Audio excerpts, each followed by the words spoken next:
I think on the individual underlyings we don't have a concentrated position. No single position can be more than 10%. So at the end of the day, it's a very diversified multi-asset portfolio. One thing we also look at a lot is the stress test. So we have very extreme stress tests or scenarios, as much as the market down like 40% overnight, or maybe up 20% overnight. What would happen to the portfolio? And in fact, if that kind of tail risk or convexity happen, that's actually to our advantage, because we also spend a lot of our instruments looking for these tail risk. But I think overall, we try to manage exposure, and that's, for example, currently exposure is relatively low, roughly 30-35% net exposure into the markets.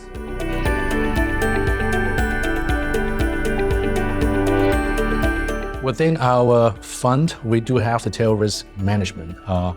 But as you know, if actually net long most of the time, you basically lead to death. That's what happened to a lot of long haul strategies. But to our advantage, because we are trading these options, so if there are times that the market is less volatile, we won't burn it by the time value or these option values. And we would rather wait for the next opportunity and sit back, hold cash, and look for the next dislocation. We do have crash protections, but it would be in different forms. It can be on FX, it can be on fixed income instruments, or in equities. Equity by nature is most expensive, so we try to assess which tail risk or crash protection that would deliver attractive risk return, but at the same time not costing too much. And I think this is the beauty of using derivatives because of the leverage by nature. So spending 1% premium on a put option can be quite substantial in market drawdown. For example, I could give was just happened in March when the market was extremely stressed over the weekend of SVB and subsequently CS.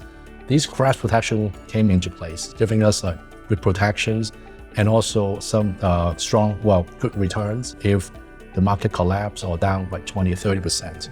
The only thing that doesn't really work for us would be a very low volume environment or a less dispersion environment. So we don't see much arbitrage opportunities across 80 hours in the US versus local shares, or the realized and the historical vol is actually very thin. So that is the scenario that may not be the best for us.